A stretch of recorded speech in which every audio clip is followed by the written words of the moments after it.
आज की वीडियो मणिपुर के लिए और मणिपुर के लिए एक खुशखबरी है मेरे पास, वो मैं बताने की कोशिश करूंगा। लेकिन सबसे बड़ी बात यह है कि आज की वीडियो बनी किस परिप्रेक्ष्य में है वो जानना जरूरी है। आप मणिपुर से हैं तो लगातार ये बात तो हो ही रही है कि मणिपुर में किस तरह से शांति हो, मणिपुर में सौहार्द हो, मणिपुर में प्रेम भाईचारा और मणिपुर का विकास हो। इस उद्देश्य को ध्यान में रखकर लगातार और मणिपुर की जो कमियां हैं, परेशानियां, उसको दूर कर लगातार मैं वीडियो बना रहा हूं। और एक यात्रा भी हम प्लान कर रहे हैं जिसका नाम है मोदी जगाओ यात्रा। और देखिए, बहुत सारी हम कोशिश कर रहे थे कि किसी भी तरह मोदी जी का ध्यान आकर्षण हो जाए, और इसके लिए हमने आपको कहा था कि आप पत्र भेजिए। तो आप लोगों ने अपनी जो मणिपुर की मुख्य समस्याएं थी उनको लिखकर मोदी जी को भेजा। और 15 जुलाई तक मैंने कहा था कि 15 जुलाई तक लगातार आप पत्र भेजें। और 15 जुलाई के बाद हमने ये कहा था कि 15 दिन का टाइम देते हैं हम मोदी जी को, भारत सरकार को, कि उस पर क्या एक्शन लेते हैं। तो ये मोटी मोटी बात हुई थी। और इसके बाद 15 अगस्त तक अगर सरकार कुछ नहीं करती है, सरकार समस्या का समाधान नहीं करती है, तो फिर हम अपना जो कदम है वो उठाएंगे और देश में जन जागृति करेंगे और लोगों के पास जाएंगे और लोगों को जाकर उनको बताएंगे कि समस्या क्या है और इसका समाधान क्या है और सरकार कहाँ असफल हो रही है। इस सब विषयों पर बात हो रही थी। लगातार कमेंट आ रहे थे, सैकड़ों लोगों ने मुझे मैसेज किया व्हाट्सएप पर, मैंने उनको फॉर्मेट भेजा और उन्होंने फिर उसमें अपनी समस्याएं भरकर सीधा पीएमओ को भेजी।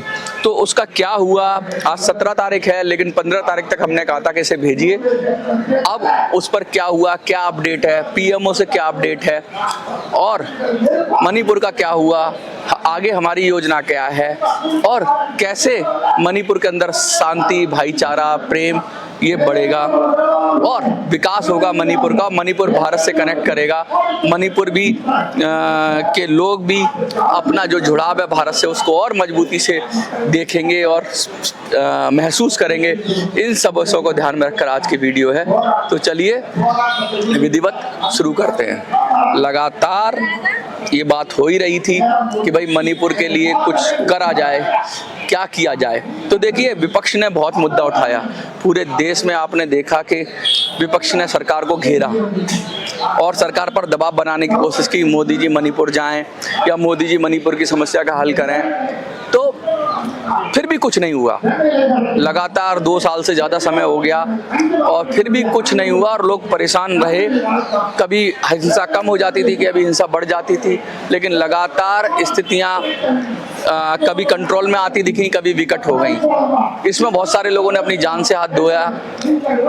बहुत सारे इशू भी निकल कर आए, वो चाहे नार्को टेररिज्म का एंगल हो, चाहे इलीगल इमिग्रेंट्स का एंगल हो, चाहे रास्ते रोकने का एंगल हो, चाहे उसके अंदर विस्थापितों का है। वो दोनों समुदाय से थे, कुछ यहाँ से इम्फाल से विस्थापित हुए, कुछ चांदपुर से विस्थापित हुए, अलग अलग जगहों से, जिसका जहाँ बहुलता थी वहाँ से लोगों ने पलायन किया, वो कैंप में आ गए।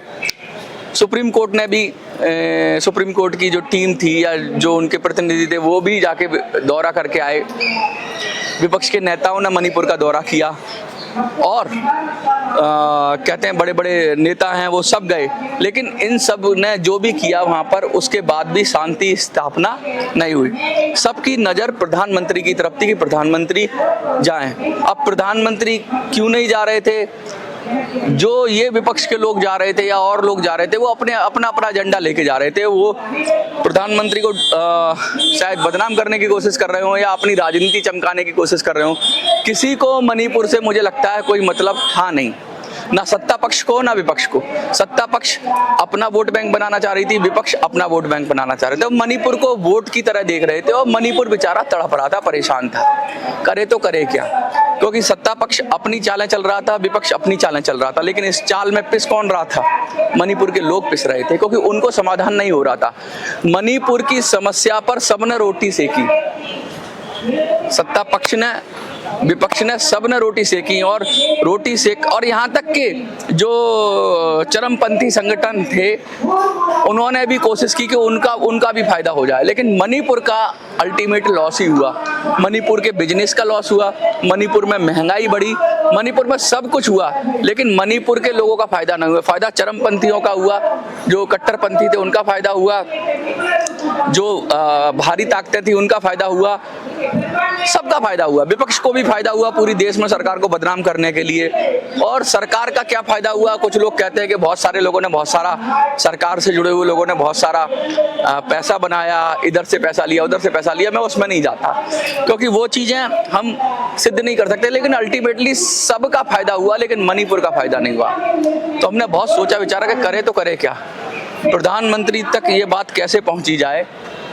तो जब विपक्षी बोलते हैं तो प्रधानमंत्री सोचते हैं ये हमसे युद्ध करने आ रहा है या हमारा विरोध करने आ रहा है, इसलिए बोल रहा है, इसकी इंटेंशन ठीक नहीं है। लेकिन जब मुझे ऐसा लगता था कि जब पब्लिक बोलेगी तो जरूर प्रधानमंत्री, क्योंकि पब्लिक के खिलाफ तो हो नहीं सकता कोई भी नेता, क्योंकि पब्लिक से तो वोट चाहिए।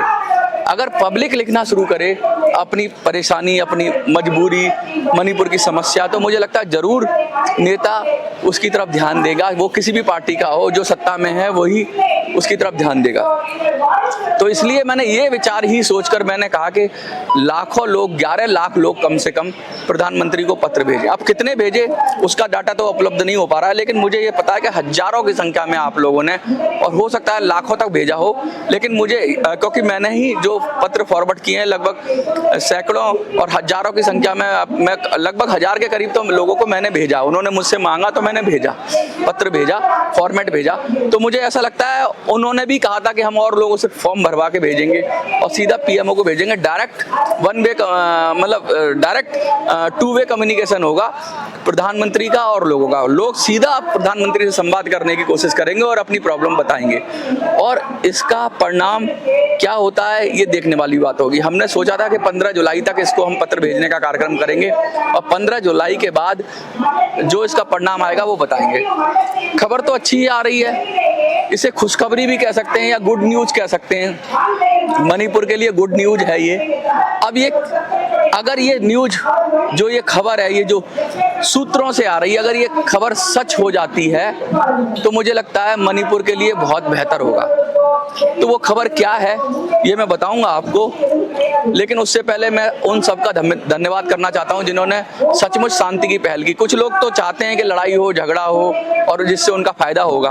वो दोनों कम्युनिटी में हो सकते हैं, वो कहीं भी हो सकते हैं। लोगों के उस पर वो राजनीति करते हैं या उस पर आगे बढ़ते हैं, लेकिन अल्टीमेटली ज़्यादातर लोगों का नुकसान होता है। जो कमज़ोर लोग हैं उनका नुकसान होता है, या जो लोग दब जाते हैं, इसमें कहते हैं इस जो वार के अंदर जो फंस जाते हैं उनका बहुत नुकसान होता है। तो ऐसे लोग नहीं चाहते हैं। बाकी कुछ लोग तो चाहते ही, हर समाज में चाहते हैं कि लड़ाई झगड़ा होता रहे और उनकी दुकान चलती रहे। तो लगातार जो आपने कोशिश की उसका परिणाम आने लगा है। हमने 15 जुलाई तक कोशिश की कि 15 जुलाई तक जनता, देखिए जनता जब चेतावनी देती है या जनता जब अल्टीमेटम देती है तो उसका जरूर कोई फल मिलता ही है या कोई ना कोई अंजाम होता ही है। जब पॉलिटिकल पार्टियां आपकी आवाज उठाएंगी तो अंजाम हो ना हो, लेकिन जब जनता अपना आवाज खुद उठाने लगती है तो कुछ ना कुछ अंजाम निकल के आता है। 2 सालों से सारी पॉलिटिकल पार्टियों ने प्रधानमंत्री को चैलेंज दिया, बड़े बड़े लोगों ने दिया कि जाओ मणिपुर की समस्या का सुलझाओ। बड़ी बड़ी आपके यहाँ तो बहुत सारे संगठन भी हैं, एनजीओ भी हैं, सिविल सोसाइटीज भी हैं, इन सब ने भी पत्र दिए, लेकिन कोई असर नहीं हुआ प्रधानमंत्री पर। मुझे क्या, अगर असर होता तो प्रधानमंत्री शायद कर भी रहे हो, लेकिन डायरेक्ट वो नहीं कर रहे थे। लेकिन जब आप सब लोगों ने पत्र लिखे और सीधा सीधा व्यक्तिगत लोगों ने प्रधानमंत्री को पत्र लिखे और उनसे कहा कि इस समस्या को सुलझाओ और कौन कौन सी समस्याएं वो भी बताई, तब ऐसी खबर आ रही है अपुष्ट सूत्रों से कि प्रधानमंत्री, जो हम कह रहे थे ना मोदी जगाओ यात्रा, मोदी जगाओ यात्रा का उद्देश्य यह था प्रधानमंत्री जागें और मणिपुर पर ध्यान दें, मणिपुर पर कोशिश करें। तो खबर आ रही है। अब खबर क्या आ रही है? खबर अभी मैं इसको पुष्ट नहीं करता कि आ रही है, मुझे अपने सूत्रों से मिल रही है। जो मेरे सूत्र हैं वो ये कह रहे हैं कि प्रधानमंत्री जी 15 अगस्त से पहले 15 अगस्त के आसपास या 15 अगस्त से पहले इसी महीने में, या तो इस महीने में जुलाई में या अगस्त के महीने में मणिपुर का दौरा कर सकते हैं। ये बहुत बड़ी खबर है, मैं बता रहा हूँ आपको। पहले भी मैंने एक वीडियो में बताया था कि असम या मिजोरम का दौरा शायद था उनके प्लान में, लेकिन जो मुझे अंदर के सूत्र हैं वो मिल रहे हैं कि मणिपुर का दौरा कर सकते हैं। आप कहोगे दौरे से होगा क्या? सबसे बड़ी बात तो मणिपुर छोटा सा स्टेट है। प्रधानमंत्री जी अगर जाते हैं तो वो जाएंगे तो स्थितियाँ को अंदर लोग उनसे मिलेंगे तो मुझे लगता है कि उनको ज़्यादा समझ में आएगा। और इस दौरे के साथ मुझे लगता है कि प्रधानमंत्री जब भी जाते हैं, मुझे लगता है, तो जब एक प्रधानमंत्री जाता है तो कुछ ना कुछ उसके हाथ में होता है तभी जाता है। मणिपुर को देने के लिए कुछ खुशखबरी तो होगी प्रधानमंत्री के पास। वो बड़ा पैकेज हो सकता है, वो रिहेबिलिटेशन पैकेज हो सकता है, वो मणिपुर के अंदर रास्ता खोलने की खुशखबरी हो सकती है, वो चरमपंथियों को से मणिपुर को बचाने की खुशखबरी हो सकती है, वो मणिपुर में आपसी भाईचारा और सद्भाव पैदा करने की खुशखबरी हो सकती है। वो खुशखबरी प्रधानमंत्री जी, क्योंकि प्रधानमंत्री जी जाएंगे तो कुछ ना कुछ तो मणिपुर के लिए बेहतर होगा। विपक्ष भी यही मांग कर रहा है, लोग भी यही मांग कर रहे हैं कि प्रधानमंत्री जी मणिपुर की तरफ ध्यान नहीं दे रहे, इतने बड़े बड़े मसले सुलझा देते हैं, मणिपुर का नहीं सुलझा पा रहे। तो असल में विपक्ष को तो तब तक रोटी सिक रही थी ना, जब तक कि प्रधानमंत्री नहीं जा रहे थे। लेकिन अब जो खबर आ रही है कि प्रधानमंत्री ऐसी, अभी मैं इसे पुष्ट नहीं कर सकता, मैं तो इसे खुशखबरी इसलिए कह रहा हूँ कि प्रधानमंत्री का जाना बहुत बड़ी बात हो जाएगी। और जब जाएंगे तो कुछ ना कुछ मणिपुर को मिलेगा ही मिलेगा। सबसे ज़्यादा मुझे जो लगता है, जो अवश्यंभावी जो होना ही है, प्रधानमंत्री रिहेबिलिटेशन, जो लोगों के घर जल गए, जिन लोगों के घर से बेघर हो गए, उनका रिहेबिलिटेशन कैसे किया जाए, उनको पुनः स्थापित या पुनः जो निर्वासित हो गए उन्हें पुनः उनको उनके घर तक कैसे पहुंचाया जाए। वो चाहे चुरचानपुर में लोगों को पहुंचाना हो, चाहे इम्फाल में लोगों को पहुंचाना हो, या उनको कैसे सुरक्षा दी जाए, उसकी बड़ी खबर तो मिलेगी ही मिलेगी। और मुझे लगता है कि ये अगर सिंबॉलिकली करेंगे तो कुछ ना कुछ परिवारों को पहुंचाया जाएगा, ऐसा भी हो सकता है। तो आने वाला महीना बड़ा अच्छा होने वाला है मणिपुर के लिए, अच्छी खबर आने वाली है। और ये खबर क्यों बनी है?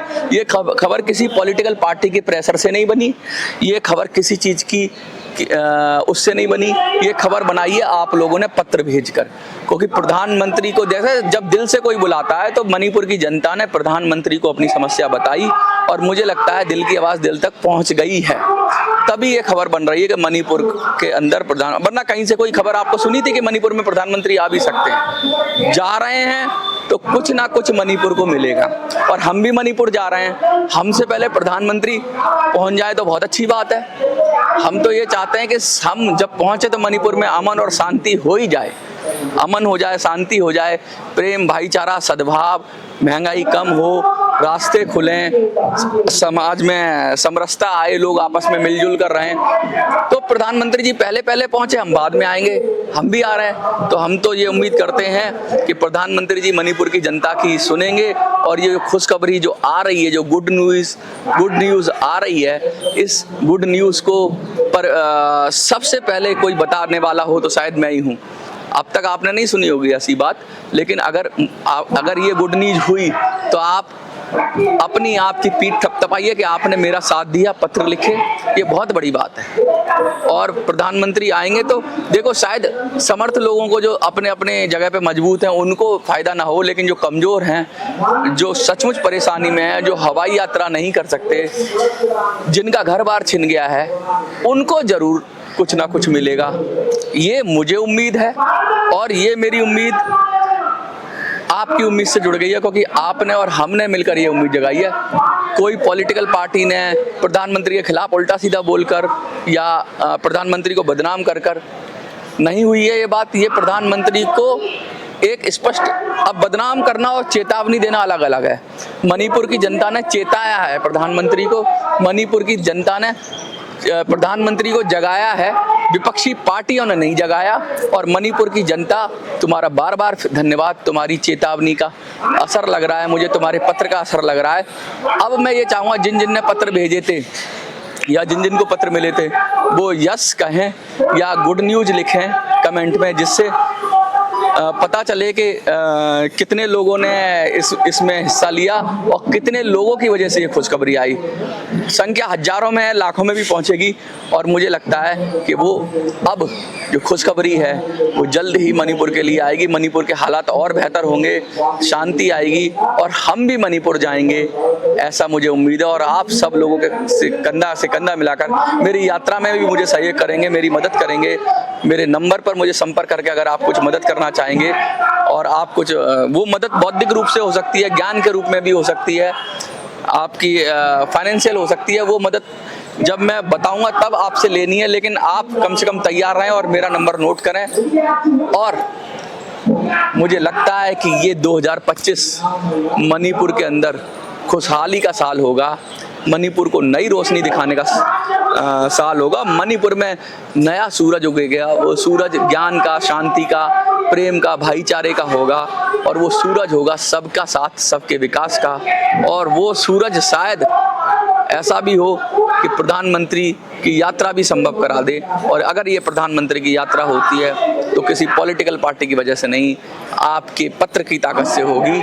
यही मैं कहना चाहता हूँ और यही बार बार दोहराना चाहता हूँ कि अपनी ताकत पहचानिए, किसी के नेता के पीछे मत जाइए, किसी संगठन के पीछे मत जाइए, स्वयं उठ के निर्णय लीजिए, स्वयं उठ के आगे बढ़िए और स्वयं उठ के रास्ता बनाइए। क्योंकि बुद्ध ने भी कहा था, स्वयं का दीपक बनो, अपो दीपो भव। तो स्वयं का दीपक बनो, स्वयं ही अपना युद्ध लड़ो, स्वयं ही अपनी जंग लड़ो और उस जंग में भागीदारी करो, अपना योगदान करो। जो आपकी है वो जंग शांति के लिए भी हो सकती है, वो जंग सद्भाव के लिए भी हो सकती है, वो जंग बुरी शक्तियों से भी हो सकती है।